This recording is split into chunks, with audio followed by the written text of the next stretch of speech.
Gaming and BS, episode 265, being recorded Monday, October 21st, 2019.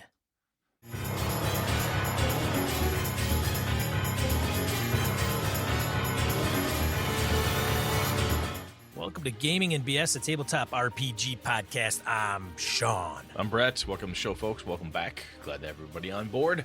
How you doing, man? Doing fantastic, Brett. How are you doing? Not too bad. I had a long weekend of work.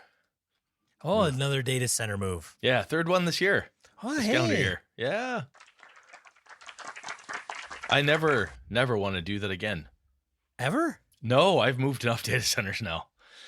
every time you move one, Yeah. that I've moved them in my career is like, you know what we need to do? We need to take this old antiquated crap and put it in a newfangled place. That sounds like a great idea. How old is that thing? Oh, this is a thing we bought 15 years ago. Oh, Lord. So it worked, though. It was long, arduous, 26 hours. But Everything worked? it worked. I got up the next day after 2 hours of sleep. Everybody Sunday had internet morning. from work? Oh, yeah, everything's fine. It's cooking. Like a champ. Yeah, I know what I'm doing. I also Wow. I also The know how to people that are Hey, working for I you know how to what hire. they're I doing. know how to hire people who know what they're doing. That's how it worked. It was good. Well, that's fantastic. Yeah. Which sucked. Excuse me. What it sucked was that on Sunday, AJ wanted to keep going with his Crypts and Creatures campaign. He's like, "You think we can play Sunday?" I said, "AJ, depends how the weekend goes, whatever." And when I came home and he got up and he said, "Mom, what time did Dad get home last night?" She said, "About 6:30 in the morning." And he's like, "He went to work yesterday at like 6 in the morning." She was, "Yes, he's been up forever now." Actually, I was at work long. I was up at like 5. But anyway, point being, I'm old. I can't do 20 plus hour work days anymore. So I'm kind of dragging ass today. Did you do anything fun this weekend, though? Did you get any gaming in or anything cool? Yeah, man. I Little ran Tomb of Annihilation. Anybody die yet? Kill anybody? I did not kill anybody that day, Okay. Saturday. They are down a few. They are down a few. Okay. So Vicky's lost 2. She actually had to create a character. Oh, Now they have okay. a rogue. So do you have a limit on that? Like, are they just going to keep making characters until they win and get all the way through? Or Well, I mean, the goal is to see how many tombstones are out back by the end of the game, by the end of the campaign. So they've come in, you check their boarding pass, they're sitting down. These players are getting all the way to the end, no matter how many characters it takes. Yeah, I can't hang it up. They've come so far. All right. I'll tell you, man. The only person that has not lost a character yet Jeff? is Jeff. Booyah, Sean Bo! technically he did. I'm pretty That was a sure. paladin. That was a paladin, right? Yes. Okay. Yes. I'll tell you what, though, man. There's a point when you're running a long campaign and it's so close to the end, and you're a champion for the players almost. You're like, oh, not only do I want to get to the end of this thing, but I want the players to have the satisfaction of getting there. And sometimes you're like, you know what?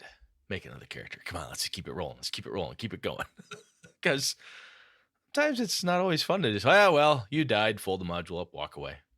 That's tough to do. Jeff technically should have lost the character. But with his skillful, lawyer-like arguments, No. he laid down a No. path of logic you could not. No. No. No. That was a foolish DM mistake. So he threw your books in the snow. I should have thrown my books in the snow. Oh, well. I'm glad he got some gaming in, though. That's good. Yeah, they're in the tomb. So it's going to be fun. They're dead. Yeah, it's going to be so ridiculous. The TPK is a real thing there, so we'll see what happens. This could be cool. Yeah, they asked if they leveled up. I can't remember what level they are. I have to double check. The answer is always no, until they complain and whine and cajole. Oh, they do that all the time. Yeah, and then you say, Hey. all right, 2 of you may level, and then walk away. Yes, you pick. You pick the 2 that'll level. Oh my God, that'd be fun. That'd be fun to do. Some That'd be player fun. strife in this whole thing. That'd be fun to do. All right. You guys gonna level up? Yay! No, hold on. Only half of you will level up. You choose which half. What? Like, we each have 2 characters. No. Count the characters up. There's 8 characters. Yeah, 4 characters will level. You decide who and how. I don't want to condone player versus player, but I do think a little strife, a little edginess. I kind of want to add. Yeah, okay, I got it. There's a tactic for everybody to use. I like it. All right, let's move on to announcements. Let's see here. We've got Robert at EverCon. He's running 5 torches, Dungeon Crawl Classics, and Astonishing Swordsman Sorcerer of Hyperborea. Robert, I love you, man. That's awesome. That is great. That is between he and Corey Wynn, and a couple other friends of the show and friends of ours. That's it's great to have some BSer, show at the show. So evercon.org, check it out if you can. Show up there. That would be great. Robert's a good dude, great gamer. He's one of us. If you can, get out there, hook up, get a ticket, and we'll see you at the show. Should be good. Let's see here. Other news. Oh, on the Avalon Kickstarter front, the Stretch Goal collection, the Master Archivist collection, the preview PDFs were out, and then they went through. We got some feedback on, hey, there's an error. They did this last run of spot checks, and pretty soon we should have print-on-demand versions come out. If you're backing it, Phil Vecchio, Master Project Manager, and Code Designs connoisseur, of course, sent out the latest updates. You can see all the goodness there. But I am really looking forward to getting a copy of that as well. They captured kind of the second edition a splat book, like the complete type of thing. That's the look of the cover, like that faux leather type of look to it. Just kind of a cool image, I think, at least so far on the PDF anyway. Cool. Happy with it. Looking forward to seeing more. Cool. You got anything, Sean, you want to talk about? Announcement-wise? Not. No. Nope. Let's go random encounter. Random encounter.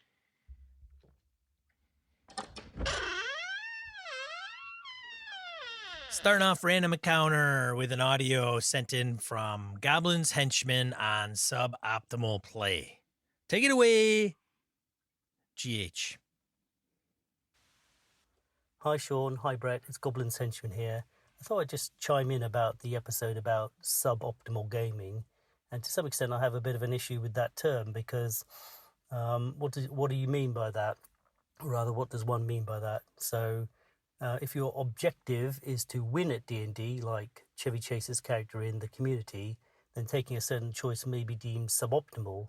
But if your objective is not to win at D&D, but to in fact enjoy D&D or any RPG for that matter, then the same choice would be optimal because you're making a choice driven by a character.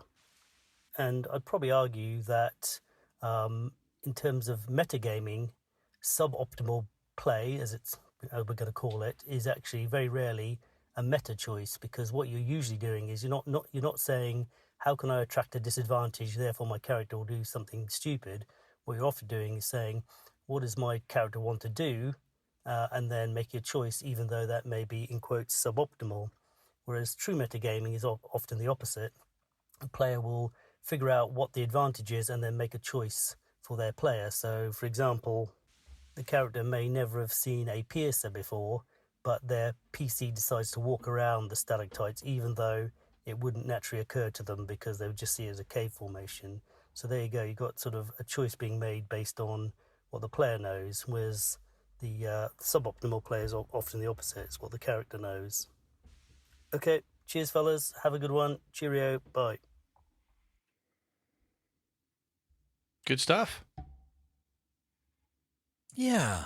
I think we are going to see, I previewed some of these, and I think the henchman's distaste for the term suboptimal, I think we will hear that echoed a few times.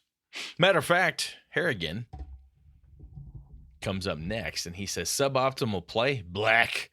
I get where you guys in Coville are coming from with that term, but from Pathfinder and D&D characters who are optimized for combat, who have meticulously chosen feats and abilities, who have dumped certain stats, etc.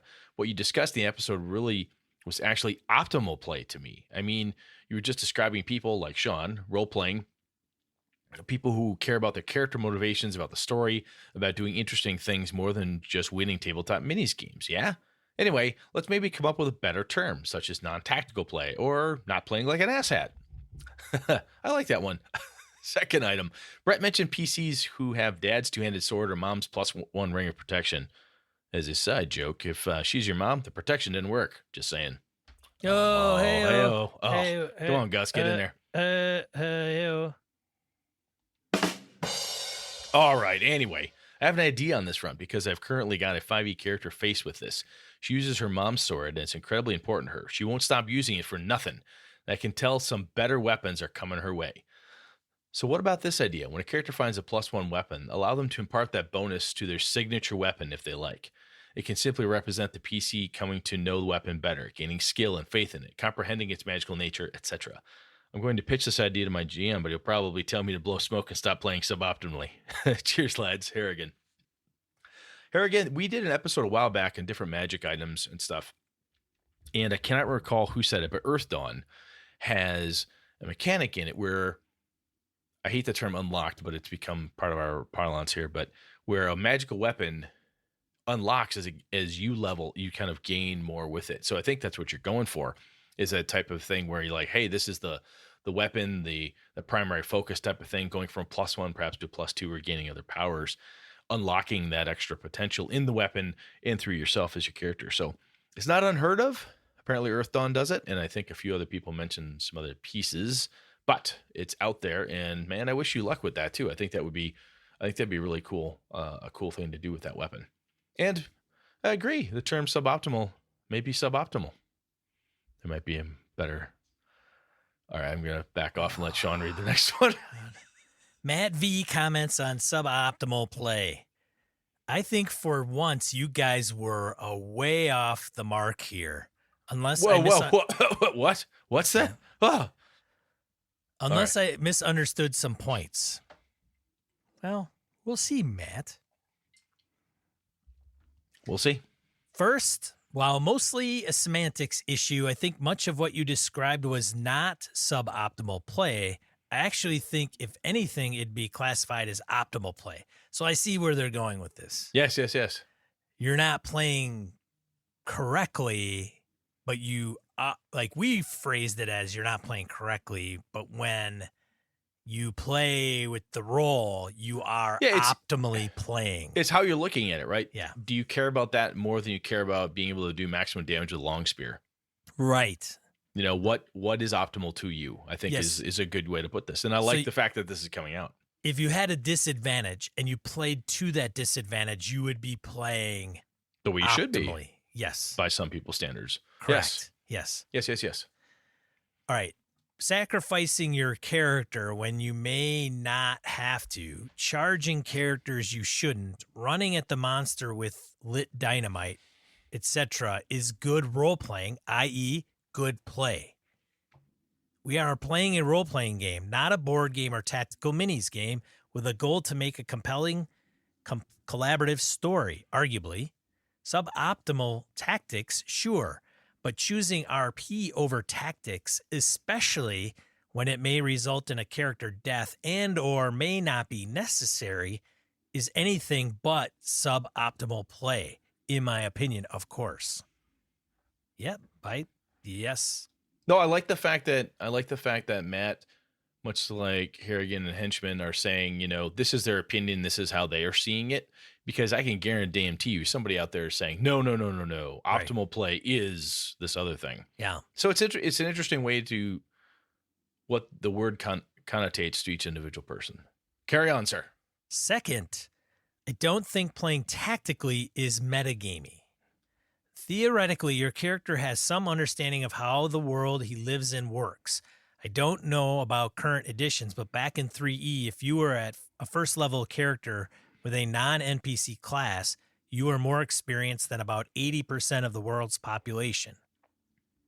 Many games infer that you are already starting as a mover and shaker of the world, such as Fate, Savage Worlds, and Cypher System. So understanding that flanking provides a huge advantage, or having the high ground is desirable, should just make common sense.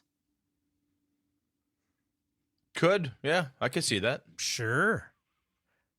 Mhm. Not to mention, much of it is just basic tactics.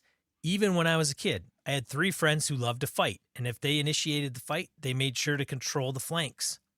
If 12 and 13-year-old kids know they are better off in a flank, I see no reason why trained warriors would be metagaming if they did so. And if you're playing on a grid, I realize this slightly contradicts point 1, you are somewhat turning it into a tactics game. Maybe there's an argument for games where you aren't inherently experienced, such as DCC, but there you need them even more. I don't know. It's goofy because if you're playing a Gong farmer, he or she knows fuck all about tactics. Right. Yeah. And they learn tactics by level 5 if they scrape, claw, and murder their way to that level, potentially. There's other ways. Mighty Deeds, man. You get that at first. Yeah, I know. Well, it Oh. doesn't mean you're like really good at it. No. No, it's interesting. I like this. It's just another way to look at it, another way to define it. It's cool. Keep going. However, I tend to not fret much over meta gaming in general, so maybe this is my personal bias speaking. Lastly, I think there is a time and method to explain what a character can do, especially with a new system or new players. Some things in our games are hard to grasp. We just transitioned our Shadowrun game from Anarchy, Super Rules Light, to 6E, pretty normal Shadowrun game rules-wise, which is a pretty big system shock for the players, even the more experienced players. One player has read the rules twice and is helping the other players see more of their options. I don't think you were inferring this wasn't possible, and I've seen the dickhead way of doing it too. Obviously, there's a fine line here. Anyway, guys, love the show as usual, even if you were wrong for a change, and if I misinterpreted anything, I apologize. No, man, Matt, I don't think you misinterpreted anything. I think the key piece here is, the term suboptimal. What does that mean to you? What does optimal play? So this is an interesting dialogue. Like we said before, if we were having this conversation at a restaurant or a gaming convention, having a beer, having a coffee or lunch, this would come up. We'd talk about this and somebody would say, hang on a second, what do you mean by? So I like this. I like this approach. This is good stuff. All right. Thank you much. Yeah, Let's see. thanks, What do we got next? Ted, Matt. over on the forums. Ted says, I know I engaged in this suboptimal play when either the other players or the GM DM have gotten the players into bad behavior. For example, DM has decided to be overzealous in trapping things, and now the party is starting to search for traps at every turn. Or the party was ambushed by something, and now they're deciding that they are going to proceed with overt caution. I'm good with all this until it slows down actual play at the table. I came here to play a hero, not a nervous mouse who's afraid of his own shadow. It's at this point I'm going to check to see if this behavior is actually justified by my character. If it's not, I'm going to slam through the door without checking for traps, run it up to the sarcophagus and kick open the lid and toss in flaming oil, yelling at the top of my lungs. This is suboptimal play on my part. It's done to kick the DM GM into realizing the table is stalled out and to have a hand in helping move the play forward. I guess this means I occasionally get called out as a Leroy Jenkins, but there's worse things. Ted, I tell you, man, other people have called this Rainmaker, so Misdirector Marcus said that, but a player like that who doesn't turtle, like, oh no, we need to stop, we have to protect, somebody's like, you know what? We're in the tomb of annihilation. I put my hand in the hole. Let's see what happens. Oh, God. I open the thing. Let's do this. Let's go. We're here to kick some ass. Chew bubblegum. Guess what? We're out of fucking bubblegum. I like it. I like You it, man. should hear these guys when they're entering the tomb. Now everything is, okay, well, I suggest we go this way. And then I go, okay, so are you going that way or are you just suggesting this? Well, should we go that way? We go that way. I go, who's we? Are you speaking for the party, Jeff, or what? What you do is just say Jeff as party caller. I had mentioned caller because Vicky has not been exposed to caller and some of the other Caller, folks mapper, have. blah, Yeah. blah, blah. Yeah. Yeah, Jeff's a party caller, man. But it is going to be a little bit of this from Ted. Like, No, I get it. I totally get it. And I tell you, man, a gamer I told like Vicky to go in there. I've gamed with men and women who are like, you know what? This has gone on long enough. I light them on fire. This has gone on long enough. Fireball. I've played with men and women who are both very anxious to get the goddamn ball rolling. I've seen people turtle at con games too, and I'm like, write it like you stole it, man. I mean, Tomb of it's Horrors, man. It's just gonna go, Be, just fucking go. it's gonna be a crawl. I don't know. We'll see. Are we done? We got any more? Yeah, we got more, man. We got Oh, one I more. didn't even see it there. Your turn. Lewis writes in, why so serious? So BSers. I've been trying to bite my lip in response to the Why So Serious episode, because even though it is a fascinating topic, it seems a bit of a distraction of the fun enjoyment of gaming. Nonetheless, I've not heard anyone else expose anything close to my thoughts on the episode, so I figured I would throw them out there and see what you think. At the start of the episode, we're referring to as Lovecraft as racist, and I think this should give us pause for examination. Isn't it kind of interesting? I mean, here's a guy that lived a full, rich life, like all of us. I would argue Lovecraft did not live a rich life. Knowing what I know about his biography and how pathetic he kind of was in his daily pursuits, I wouldn't say that was rich. A guy that did many wonderful things. He did, perhaps. And like most of us, many distasteful or regrettable things. Some of his writing terms and thoughts, yes. And despite all the wonder he, like all of us, brought into the world, we want to distill his life down to a single sin label. Some people do that. Yes. Yep. Yes, that is correct. That is correct. That does happen. And I will say, not we want, some people want. Yeah. Yep. I Yeah. think that's what Lewis is getting at there. Yeah. That's a bit demanding of us, isn't it? I get that racism is horrible, but I also get that people aren't these perfectly good or solely evil creatures. Mm-hmm. And I doubt he just decided one day to arbitrarily hate a group of people. Yeah. I can't speak to Mr. Lovecraft's mind. No, but I mean, I get it. I get the perspective. Carry on. Like all of us, he was a product of his times, experiences, surroundings, and emotional/rational abilities. Though his work may not be respectful of the equality all humans deserve, I have never read any of it that seems to be intentionally persuading the reader toward racist theories and propaganda. When he refers to certain races, so it was common. Robert E. Howard did a similar thing when he referred to what African American people. The descriptions, not very flattering, not very nice, very stereotypical racist type of terms.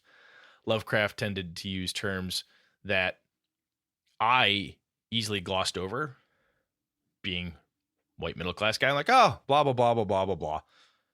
And I talk to other people and I look back and I'm like, yeah, calling people, a polyglot of mongoloid, and all the evil comes from this group of people that all happen to look a certain way. Yeah, I would argue that he did. Now, he wasn't overtly saying all people from China are terrible. All people of African descent are this way. right. But some of the descriptions, not the nicest.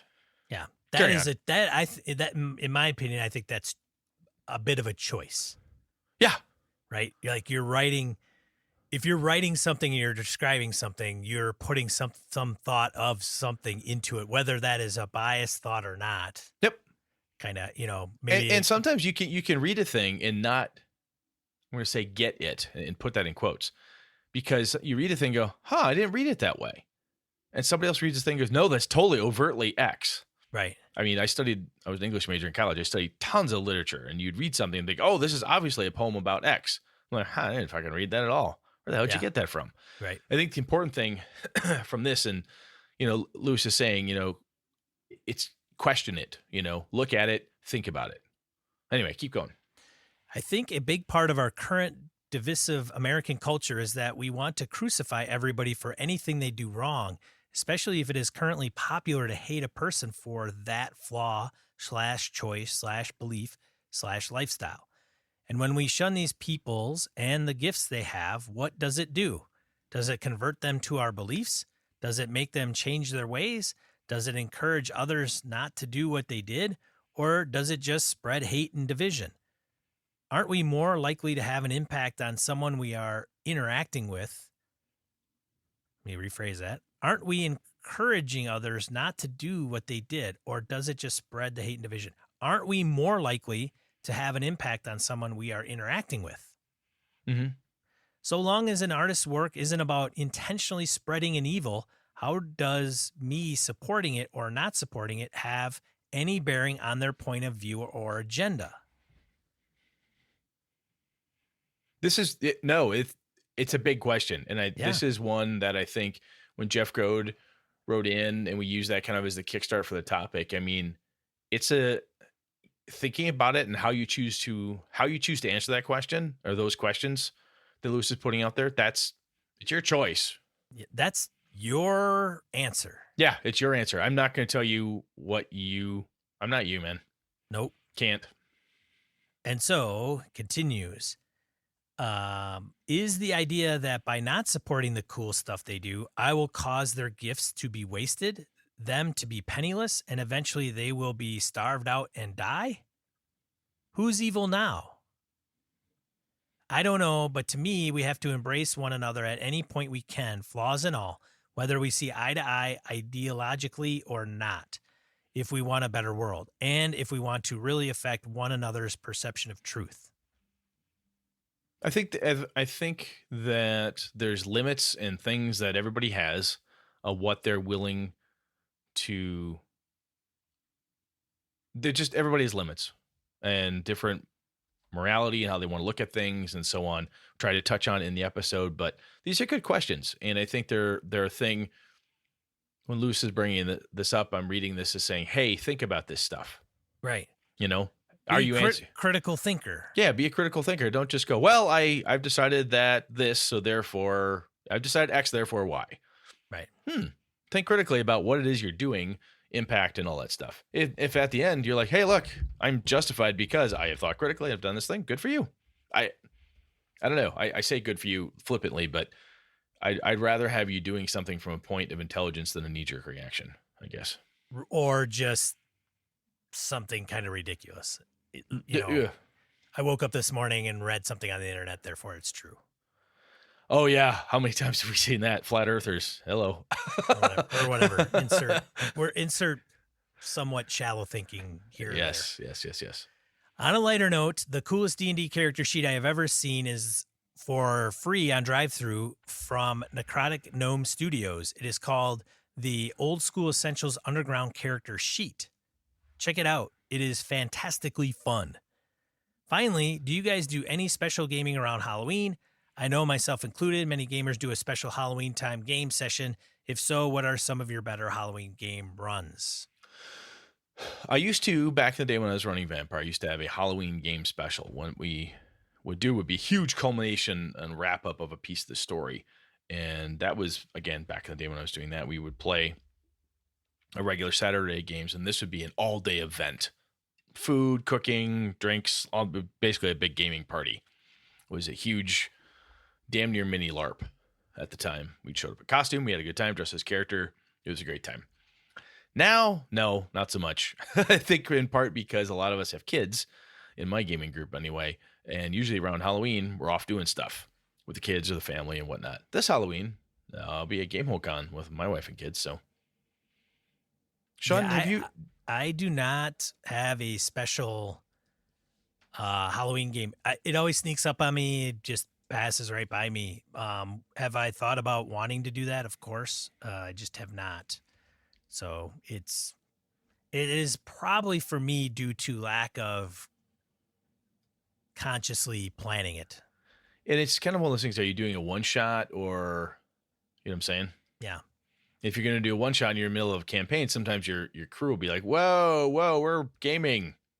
We're in the middle of this event. We're in the middle of Tomb Annihilation, you son of a gun. Why would you want to stop and play Call of Cthulhu? It's game night for Tomb Annihilation. Let's keep the fucking ball rolling.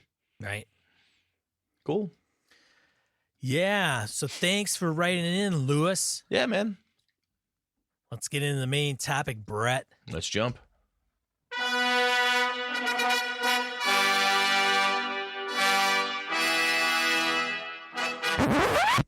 All right. You ready? Am I ever? I pulled this out of the forums, or one of our listeners, Tom, said, "Hey, I'm tired of tracking coins and individual purchases. I've experimented with several other methods of abstract wealth, that abstract wealth. It's more a matter of what standard of living the PCs can afford. Anything appropriate to that category, they can just have. More expensive items, they may have to roll against their standard of living and possibly take on debt to acquire. Large influxes, treasure, can increase their standard of living by a small amount or for a long time, or much higher for a brief period. Anyway, you get the idea. So what Tom's looking for is how the hell tracking coins and purchases, and it's the money management. This is your Quicken Books episode. Money. So, Money. so Sean, when I read this from Tom, my first thought was this would be a cool topic. The second thought was Call of Cthulhu, man. It has it's got the standard of living basically right into it. You've got the what the fuck is it called now? It's not. Is it wealth? Wealth, something like that. I'm gonna look at. God, I gotta look this up. I had the term, now I totally lost it. But there's a skill that you have for your standard of living, and basically, hey, do you have a bankroll of whatever? Oh, then you can have that. If you don't, you can roll against it in order to gain access to things. Like, hey, if you're financially set and trying to schmooze your way into a fancy party, you know how to act and behave in this sort of financial bureaucratic format.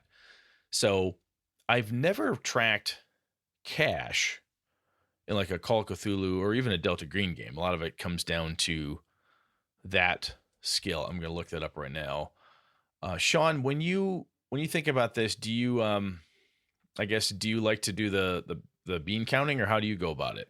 Or do you use abstraction, prefer an abstract type of system? That is a good question. I have not gotten into the minutia of all this. Like even the Tomb of Annihilation, there's been very little money involved because there isn't anything in the middle of a jungle, so they could have as much money as they want. They don't have anything to do with it. Remember the days when we would game? We'd be like, oh my God, I have all this power. I have all this platinum. I have all this stuff. And you're in the middle of a jungle. Like, why do you have all this? Yeah. Credit rating. There it is. Rating. Credit rating. Credit rating. Yeah. Call of Cthulhu. Credit rating. Now, I did order Matt Colville's Castles and Strongholds. Strongholds and Followers. Yep. That one. Yeah. Strongholds and Followers. So we'll see what that is all about. I haven't looked at it. Of course, I have the PDF, of course, when I bought the printed copy. Yep. But and that does interest me to some degree where, the party can gain a bunch of money and spend it the way they want or whatever. It's been a while since the days of having tons of gold. Pathfinder probably was the last time I played that. Well, I'll tell you, it sounds to me, your Tomb of Annihilation, the way you're dealing with it right now is basically based on the locale. Are the players bothering to amass the gold, or are they looking more for magic items type of thing? Are they collecting every gold coin? Are they counting all their pennies? Or are they aware of the fact that they're in the jungle and it doesn't freaking matter? They literally found some treasure this past Saturday for the first time in months, like game months, not game months. What did they do with said treasure? Did they immediately pocket it? Well, they were like, yeah, so they wrote it all down. I don't know where they would put it all. I don't think it's too much, but it's enough to be a major pain in the ass to carry without a beast of burden. And the fact that you're in the desert. Yeah. And you're going into a tomb. Mm-hmm. So I don't know if I don't really get into the nuances of that as much. Like if it's, as long as they're not, tapestries, and the tapestries are worth how much? Okay, we pull all the tapestries down. And those 10 by 10 doors are made of gold? Yeah. I take the doors. Yes. Okay, great. That's not going to happen. Well, then I'll go and get a wagon and a cart and a horse, and we'll load it up. Great. Excuse me. I'll tell you one of the things I do in D&D, because they don't have a credit rating thing, and I'm actually, the more we're talking about this, I'm wondering if it's a thing that I should add in, where the credit rating in D&D 5e, if credit rating was equal to if it gave you a bonus for every like 1,000 gold pieces worth of coins you had or something, so you kept track of stuff, but it gave you anyway, blah blah blah, different thought process out the noodle on that. Anyway, what I often do when it comes to treasure in the game, I'm like, you find 50 gold pieces worth of assorted coins, or worth of gold and silver. So the players will keep track of the largest most common denomination that they have, because when they're finding treasure, I don't want to go through and say it's 15 gold pieces, 16 copper, 72 silver, because I'm like, nobody's counting that. You sitting down to count it all? No, then you've got about 100 gold pieces worth of coins. So write down 100 gold, 100 GP. And then they divide it up amongst themselves. But a lot of times I will do things like, okay, if you're in town, like in the city of Avalon or whatever, what's it cost to live? How much money do you have? Say, well, based on that, you should be able to survive in your current standard of living for X number of weeks, days, months, or year, assuming you don't lose any of that money. In that type of setting, because it's, it's a gritty, trying to be realistic is not the right word, because it's a game, for Christ's sake, but trying to have that kind of gritty realism, counting coins makes a little bit of sense because I don't have tons and tons of treasure. But I could definitely see where in a, dare I say, regular game, fantasy game where you have lots of treasure, having some sort of a mechanism to do a credit rating type of check or something where you say, look, you've got plenty of money. This isn't a problem. Well, what should I do to do it? Well, I want to buy the bar a round of drinks. How many gold is that? And I have just flat hand waved certain things in the past. Look, you guys have enough money. It doesn't matter. What are you doing tonight? We're at the tavern. All right, what are you, carousing? Yeah, we're going to play poker, hang out, buy drinks, buy dinner. We just want to make friends with the locals. If somebody decides that they're going to do that as a group, I'd be like, okay, it happens. You get money, you spend money, you've got a windfall, you lose some. Somebody buys another round and on top of your round. So at the end of the day, it's pretty much a wash. Nobody really gains or loses any money out of it. And from a story perspective, the people I played with have never been upset about that. But generally in like a D&D game, for whatever reason, I think just because of my nature, how I grew up with it, everybody tries to track the money. But again, when I play Call of Cthulhu, oh, credit rating, that's what that's for? Oh, thank God, I don't have to track it. Kind of like, arrows and things like that in D&D. Some people want to count every quarrel in the case, and other people are like, look, you've got arrows, it's fine, type of thing. Sean, do you see in a regular in a D&D or Pathfinder game, would you want to have kind of a credit rating type of system or something that's a little more abstract, or do you want to count the gold as a player? No, I think as a player, we divvy it up. Like, okay. So if we come across 200 gold pieces, we have 5 people. At the end of the session is when we usually divvy things up. Okay, so there's one person that takes a master list of stuff. Big party loot pile. Big party loot. And then at the end, it's like, okay, how much gold does everybody get? Okay, everybody gets 50 gold. Scratch, scratch, scratch. Okay. Everybody gets 10 silver. There's 2 gems. Okay, I take the gem. When you guys split up treasure like that, or do people argue over it? No, I need the gems. I'm trying to buy something. I need more money than you. You ever run into that? Haven't run into it with the gems, or depending on where we are, we'll just say we sell it and then divvy up the gold. Got it. Or we can just ask the game master, like, can we just break this in half or fifths and just take the gold? Split it. Right. Gems are weird. Gems are nice if you're, okay, well, I don't want to carry 500 gold, so I have this one gem. Great. I've honestly found that when I play with my kids, when AJ's running, Ilana likes to have, she likes to have a certain amount of she calls it pocket money. I want to have some stuff in case my character wants to buy anything. And then we have a party pile. So, and what that means is that she always wants to have her characters, because she's got 2 of them, to have a certain amount of coin on them in case they want to buy something that she thinks is just silly or funny. Like if she's walking down, she finds a pipe her character wants to buy or a fancy bottle or something. She just wants to be able to buy it. What she wants, though, is a larger pile of party loot So that way, when we as a group say, hey, there's a guy and he can take my short sword and enchant it for me, how much money do we have?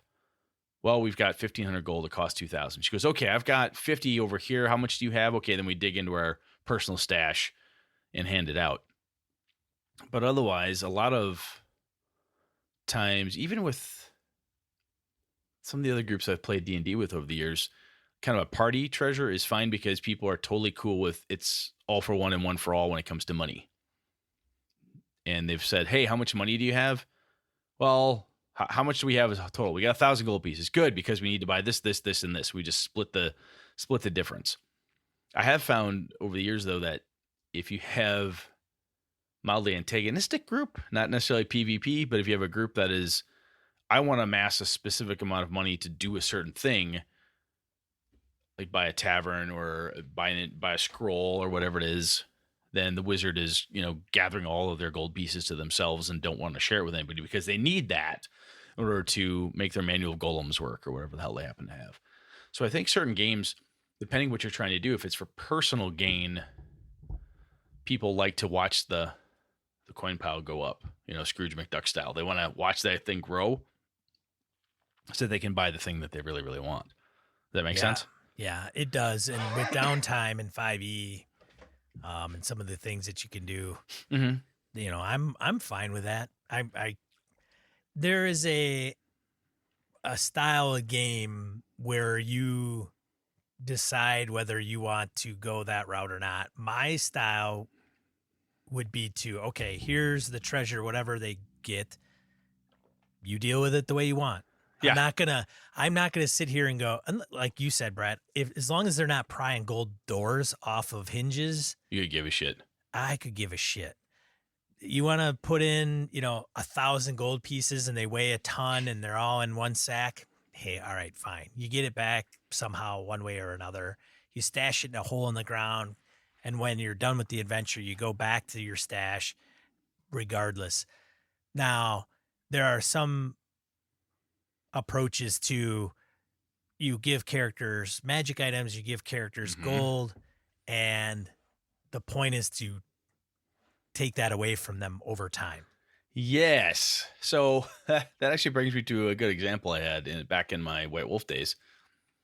You had money, and it was, let's see if I can find my character sheet on that. But what you did was your character had certain dots. You could have these, we always call them dots because of these little circles. You just circle them in. How many points, how many dots do you have in? It's like a standardized fortitude test. Yeah, very much like a standardized test, which was very punk and gothic, and I'll fight any man who says otherwise. It was basically like a standardized test for, that's right. Terrible. Right. Anyway. Yeah.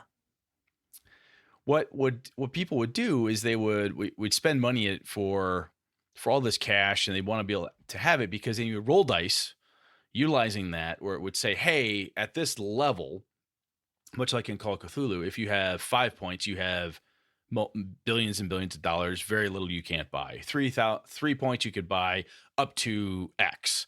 It would give you kind of a range, which was helpful because when you go into the store and want to buy that big 50 cal Desert Eagle, because that's what you had to have back in the 90s every time you were a vampire, you wanted to make sure that you could afford it. Here's how you did that: by looking at the points, the dots on your character sheet. Do you have enough? Right? It's all about the dots. All about the dots. Now, one of the other fun pieces for me in that game was destroying that shit.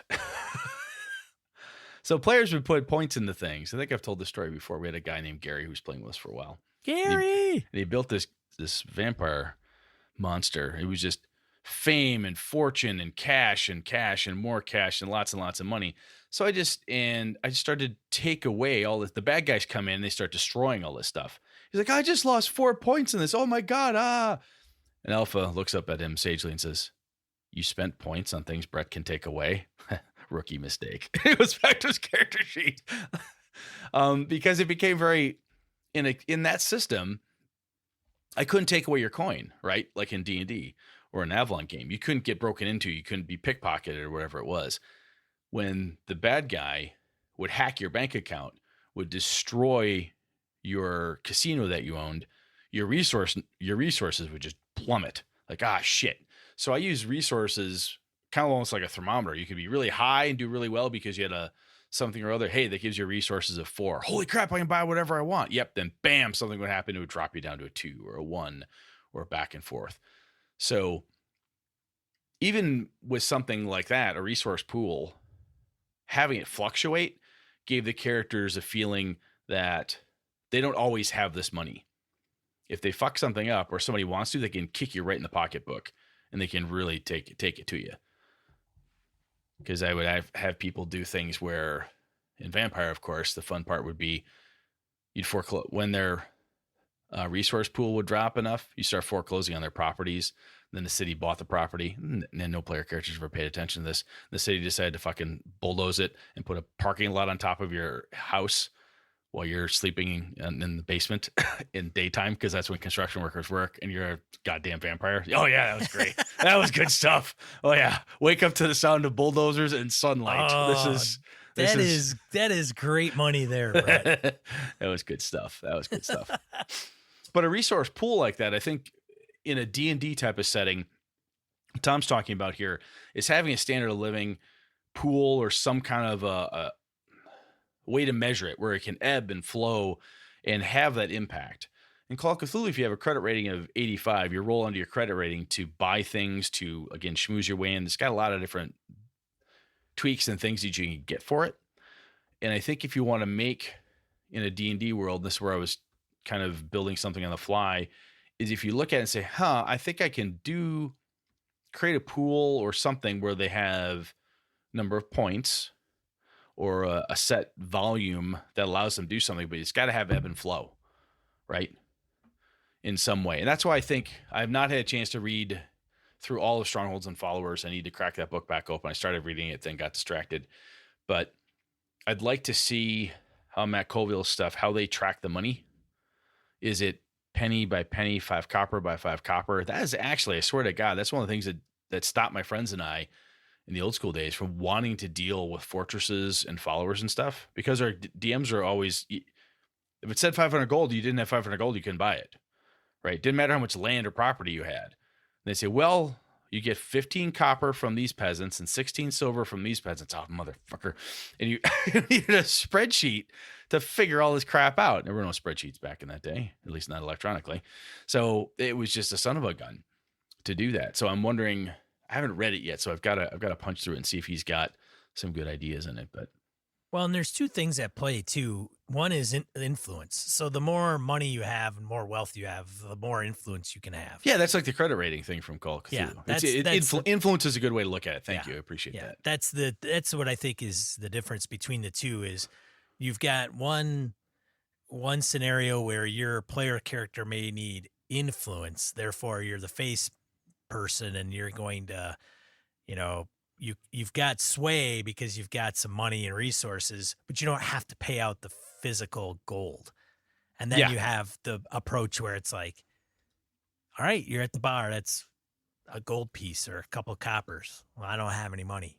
Oh, that's a problem. Yeah, that's a problem. Yeah, that's a big. And I mean, you actually don't have any of that money, or you're just not willing to pay. No, I don't have any of the money, like zero. You're broke. Okay, great. Wow. You know that concept of influence. I like that, because if you take that to a D&D game, 5e, what have you, you could say, well, how much money do you have? How much gold do you have in general? Well, I got 2,000 gold pieces. Okay, I'll give you a +2 on this charisma check. When you're trying to schmooze the right person, I'm trying to use my money as influence, right? I'm walking around well dressed, I know how to present myself. I've got the cash. I want to make it I want to use my money to influence a thing. Sometimes we've done it where you're bribing them, and this isn't bribing, right? Maybe it can conceivably be part of the bribe system if you have such a thing, where you say, well, I slip them 5 gold, or I give them a platinum or some silver.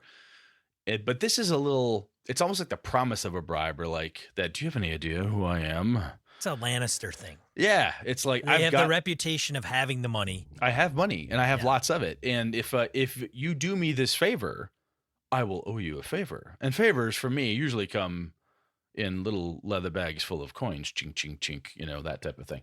So I think having your cash have an influence, and then if you fail a roll, it might then cost you money. So let me think about this. So in a D&D game, you try to do something to influence someone, and you make a roll against whatever, a charisma check. Perhaps it's just a straight charisma check. You're trying to use your money to influence it, and you've got enough, it will give you a +3. You fail, you could still make it work, but you have to lose a certain amount of gold coins. You've got to actually then turn this into a bribe. You have to spend that money and basically drop your influence pool in some way. I don't know. I'm thinking off the top of my head, Jared Rasher or Crimfan or somebody smarter than me in mechanics could probably crank through that. But point is, I like the idea. When you said influence, that's important. I think that's kind of the cool piece there, right? Is I mean, Tom's talking about like standard of living and so forth, and part of that is just raw influence. I want to be able to rent that apartment in the better end of town. I want to be able to get better food. I want to be able to have a bargain. One thing that 5e has, to go back to there, in the DMG, I think on page 256 maybe. Anyway, it's an optional rule, is honor. There's an honor piece in there that you can use kind of as a charisma piece. And if you were to take that, you might even be able to turn that into an influence, like a wealth or social standing, where honor equals social standing, because that's kind of what we're talking about, right? Where your social standing goes up or down. Like, hey, she's known to have, Mommy Warbucks, she's got tons of cash, and Daddy Poor Pants has nothing. You can work yourself up and down. Kind of solving the problem as I go here, but I like that the term influence, Sean. That strikes a chord with me. I like that. Yeah. What else do you, from a standard of living perspective, do you in your D&D games, do people care about, or do you as a game master, even you as a player, care about the standard of living? Like, hey, I want to make sure I buy houses and have servants and type of thing, or does that never cross your mind in those types of games? No, they do. Whoops. And then I'll have a character that usually plays an affluent player character. Like Jimmy had played an affluent elf in the heist, what the heck, Dragon Heist game. And so he would flaunt around, and he was always above everybody else, and that no money wasn't an issue. And, and naturally it really wasn't brought up where money was an issue in the game. And so everybody pretended everything was fine. He had connections, and, his family was well known and had prestige and all this other stuff. So, and we have a player character in the Call of Cthulhu game that is fairly similar as well. Crystal's character comes from an affluent family. And so Jimmy plays almost like her butler. Oh, okay. So he's significantly older, and he caters to her kind of as a watchdog too. She's going off to something, he will accommodate her or accompany her and, bring her bags and, yes, very well, ma'am, and kind of do his thing. And he's like the family friend. So we've had those instances where these things have come into place, but it's more of a role playing and situational. Less mechanical. Yeah, less mechanical. It hasn't come into play yet where she's done, what is it, the mechanic for Call of Cthulhu? Oh, credit rating. Yeah, we haven't pushed that yet. It could come up any minute now, but it just hasn't. But now they're in New York, they're going to be roaming around, and I'm sure that is just a matter of time. Yep, could play it right into it. Yep. I think one of the things I like about a point spending system like a Gumshoe is if you have a pool of things and you're spending off of it, you're either spending points to get bonuses or points for automatic, whatever. If you have a pool of a thing, and look, you have a standard of living or a wealth or resources, and at that number, I could look at you. I used to do this in Vampire and tell people, look, if you spend a point of your resources, if you willingly lower it from a 4 to a 3, I'll let you buy this thing you really, really got to have. I'm like, yeah, okay. Which was a way to mechanically say, you burn your offshore accounts, you go through all these bearer bonds, you go through, the sock drawer and pull the money out or whatever. That's kind of how you did it. You you cashed in those chips. So you had that. And I think that's kind of it's an abstract way that still captures that D&D. Well, I only have 50 gold. I pay 25 gold, right? Oh, I only have 25 left. But taking it up a notch, and maybe even such a thing in D&D is you run it by the hundreds or the 50s or the 10s. And you say, nothing costs. It's goofy because D&D has that built-in copper, silver, electrum, platinum, or electrum, gold, platinum. It has a built-in piece like that. But you could simplify it. Like, look, it's silver or gold, and that's it. There are no copper or electrum pieces. And you could be like, look, you could just simplify the money system, or which might be a little more drastic of a tool there. But anyway, I think having a pool of some kind that you watch ebb and flow would give, in a D&D world for Tom, giving him this idea of, hey, we just killed the dragon. We have a big influx. The pool whoosh, goes right up to 1,000. And then because the standard of living you have, it takes, X number of points off that pool every couple days, which is basically no different than counting all the different coins, but just trying to round it up to big enough numbers or rounding it down to small enough numbers where it's easily manipulated. It's kind of anathema almost to how D&D traditionally handles money, but I think there's something that can be done there with that resource concept from White Wolf, like I said, and like a point spend, point buy from a Gumshoe, with the idea to influence, like you're talking about, which in my mind kind of comes from that Call of Cthulhu approach. I like some kind of somebody do something with that, merge that together. And by God, somebody out there probably is screaming at their phone right now, or whatever they're listening to us on, and saying, "Oh my God, if you only played X, Y, and Z game, it has this solved." I just can't think of it off the top of my head. But Sean, so when I think about this, it seems to me that it'd be really handy, but I don't know, would it only be handy for certain types of campaigns or storylines in a D&D type of setting? If you're playing gritty, down and out adventurers trying to do something and every copper piece matters, maybe it doesn't matter. I don't know.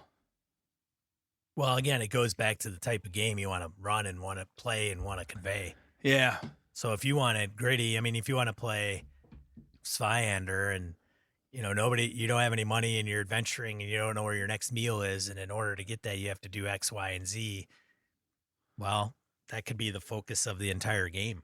If you're running a survival game and you're in the wilderness, you have no food, no clothing, money doesn't matter, and suddenly rations matter. How many days worth of supply, how much clean water do you have, and so forth. And so I think if you're doing it, if money, you want to have it matter, it's almost like, what level does it need to matter? Depends on what level of abstraction you need to build into it, right, in a way. Where in Call of Cthulhu, it's not about getting money. Call of Cthulhu is about investigation. Same with Gumshoe and so forth. It's about investigation, digging into things. So counting how many dollar bills you have is a waste of that game's time. Where D&D is treasure, riches, exploration, gaining things. Back in the old days, remember when gold pieces equaled experience points, Sean? Yeah. It was worth the thief's time to steal a whole bunch of gold instead of fighting the monsters, because he had that was easy experience points compared to I almost bled to death experience points type of thing. Right. So I think you're dead right, Sean. It depends on the type of game you want and the level of abstraction you need. So, Tom, I have no idea if we actually answered your question there, brother, but I think we talked around it at least. So first, establish the type of game you want. Yeah. To at least figure that out, and the players want, and all mutually agree upon something, whether it's, hey, we like in each individual gold piece, and we'll all each individually track that, and you just give it to us, and hopefully you won't penalize us for encumbrance and carrying all of that. Yes. And then when we want to spend it, we can spend it. Now, the game master can determine how that works to the point of, well, these items are never going to be available, or they always will be available. Whatever's in the PHB You can just get and grab and whatever, or you could role play it out where they go on a shopping spree. And then if you want to throw in an influence piece and just meta that piece, so you could still have influence and be broke, Yes. right? So if you have social status, maybe you just ran out of money, so you can throw that into the whole scheme of things. Yeah, like if you take the honor thing I talked about for 5e, you could say, hey, make an honor check. It's not even a charisma piece. It's like, look, my honor dictates that I am good for this, and I'm an honorable person, therefore you'll help me, or therefore you'll do this thing for me, or whatever the case is. So yeah, but I mean, you can kind of give or take. I'm sure the DMG has got some ideas on that component or these components. yeah, but I think you're right. It's how much abstraction do you use the game master and the players want? Yep. I think you actually might be surprised if you ask. You might actually have a table full of people like, you know what, I don't want to count coins. Can we just roll it up to a number somewhere between 1 and 10? Yeah, you And can 10 make brackets, like Yeah, you could bracket it out. whatever that looks like. But I think it's a piece you could discuss with players, because you may have a dissenter in the group too. You know, where Brett says, no, I want to count every coin. You're like, oh, for God's sakes, fine. Brett, you count every coin. Everybody else will use the bracket system. But I think it's worth it, especially then as a game master, to say, look, I don't like tracking this stuff. If you do, it's on you. I'm not going to keep track of your gold. Right. Or whatever. So, But there's plenty of other game systems out there. We picked on just a couple. But I think if you look at other ways that people abstract games, you can, abstract coinage and finances in games, you can take some of those and transition them to almost anything you want. You can house rule it in, even if it's not a D20 based thing, but percentiles or point spend or whatever, you could make it work. Right. So if anybody's got a better idea or different approaches or whatever, let us know. Let's help out Tom and see what we can do to throw some more awesomeness out there. So cool. Thanks, Tom, for suggesting the topic, man. Absolutely. All right, let's get into die roll. All right. Die roll. Go ahead, Brett. First one's yours. Yeah, Kingdoms and Warfare. We talked about Strongholds and Followers. Well, Matt Colville, his crew, MCDM, has come out with Kingdoms and Warfare Kickstarter. That's now. I backed this one. I like Matt. I like what he does, and I like the first book, even though I haven't completely gone through it. I like the idea of it, and actually, the next time I run a big 5e campaign for my home group, I'm going to use both of these is my goal. This one, he asked for $300,000, and he currently has 8,350 backers and $589,253 as of right now. Wow, that guy is a machine. Yeah. So this is not just for the book. He's got minis, t-shirts, stickers, the usual craziness in there. Some of the minis look freaking awesome. Wow. I'm not even getting in on minis. I just want the cool book. So I'm just in at the level to get me the cool book, but book in PDF. Anyway, take a look at that. Check it out. If that's a thing that you're interested in and you like 5e, that could be a cool way to go. Sean, what do you got? Gamma, the Gamer Association Manufacturers Association. I like that. The redundantly redundant and repetitive association of associates. Whatever it stands for, launches their online magazine Around the Table. You can get I believe it's just online. You can get it online. Well, it's a good place to get online stuff. Well, if you're the Gaming Association Manufacturers Association, you could probably get an online magazine online. Oh, probably on the World Wide Web. So check it out. We'll have a link in the show notes to grab it. It's like this weird e-reader online, so it's not something you could necessarily download, but it looked interesting just from a quick glance. It says there's a download button on it, dude. Oh, there is a download link. You're right. Yeah. There's a download link on I'm it. just not sure what the format is. The format looks weird as hell. Yeah. What else we got? Todd Crapper, a.k.a. Broken Ruler Games, is launching a Kickstarter on October 29th, 2019. We don't know if he's trying to raise $5 or $5 million yet, but it's going to be about the title of the product is going to be The World's Greatest Role-Playing Game. It is going to be a zine that puts an indie spin on the 5th edition of, by Todd and Jen Adcock. Cool. So that be on the lookout for that, and support Todd. He's a good guy. Absolutely. He helps us out too. Yes, he does. Good man. But otherwise, that is it for this show, Brett. Cool. Next week, I'm thinking about a couple different things, Sean. I was thinking about Halloween's coming. Thinking about talking about disease and plagues and horrendous things like that. I was thinking about talking about Bring out your dad. length of campaigns. Ooh. Couple different things. So it's gonna be hopefully be good. Maybe better than this one. Maybe worse than this one. Hopefully. Listen next week and find out for sure. Sounds like a plan. All right. I know I will.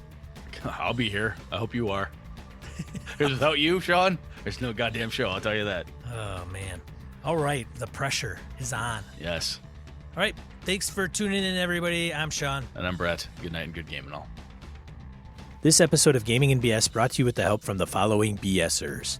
Graham Minard, Corey Wynn, Hawk Sparrow, Larry Howe, Mark Tasaka, Pure Mongrel, Chris Steele, Ron Bishop, Thomas Hook, Wayne Humfleet, Craig, Brandon Barnes, Laramie Wall, Dan LaValle, Jason Hobbs, Sky, Roger Braslett, John Hammersley, Old School DM, Perry Besor, Michael Dinos, Jim Fitzpatrick, Christopher Gray, Bruce Cunnington, John Kayward, Corey Gonzalez, Eileen Barnes, Robert Nemeth, Niall Diamond, Howard Bishop, Stefan Dragonspawn, Mark Anthony Benedetti, Eric Salzwiedel, Trevor Davis, The Closet Gamer, Jeff Goad, Aaron Coleman, Ray Otis, C.W. Mellencamp, Craig Huber, Rich Wishan, Old Scouser Roleplaying, Jared Rasher, Andy Hall, David F. Baylog, Harrigan, Melissa Bashinsky, Brian Rumble, Henry Newcomb, Chad Gleeman, Finolf, Marco Froelich, Lord Tentacle, Joe Swick, Curtis Takahashi, Josh Wallace, Kevin Lovecraft, Andy Olson, Tony Sugarloaf Baker, Jeff Seifert, Aaron Railia. Whew. Hey, did you know that if you gave us $1 a month that you would get the show earlier than the public? Head over to gamingandbs.com/Patreon, Patreon, and make that happen. Thanks, BSers! This has been a Litterbox Studio production.